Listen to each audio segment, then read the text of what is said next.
The Little Prince, Chapter 5. Every day I'd learn something about the Little Princess planet, about its departure, about its journey. It would come quite gradually in the course of his remarks. This was how I learned on the third day about the drama of the Baobabs. This time, too, I had a sheep to thank, for suddenly the little prince asked me a question as if overcome by a grave doubt. Isn't it true that sheep eat bushes? Yes, that's right. Ah, I'm glad. I didn't understand why it was so important that sheep should eat bushes, but the little prince added, and therefore they eat baobabs too? I pointed out to the little prince that baobabs are not bushes, but trees as tall as churches, and that even if he took a whole herd of elephants back to his planet, that herd couldn't finish off a single baobab. The idea of the herd of elephants made the little prince laugh. We'd have to pile them on top of one another. But he observed perceptively. Before they grow big, baobabs start out by being little. True enough.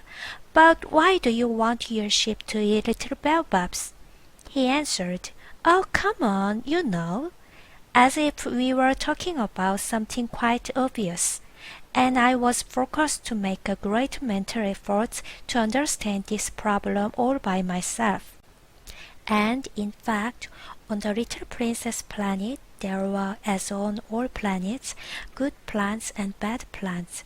The good plants come from good seeds, and the bad plants from bad seeds. But the seeds are invisible. They sleep in the secrecy of the ground until one of them decides to wake up. Then it stretches and begins to sprout, quite timidly at first, a charming, harmless little twig reaching toward the sun. If it's a radish seed or a rosebush seed, you can let it sprout all it likes. But if it's the seed of a bad plant, you must pull the plant up right away as soon as you can recognize it. As it happens, there are terrible seeds on the Little Princess planet, baobab seeds.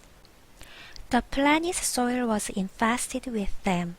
Now if you attend to a baobab too late, you can never get rid of it again.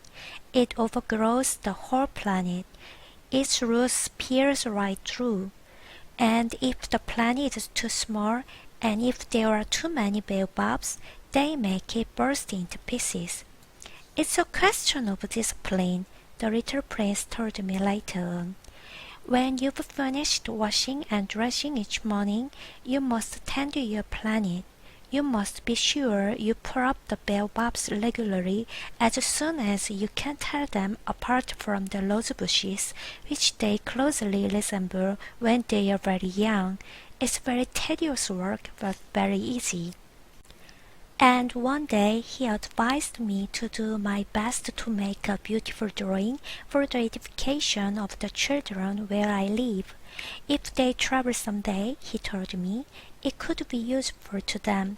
Sometimes there's no harm in postponing your work until later, but with baobabs, it's always a catastrophe. I knew one planet that was inhabited by a lazy man.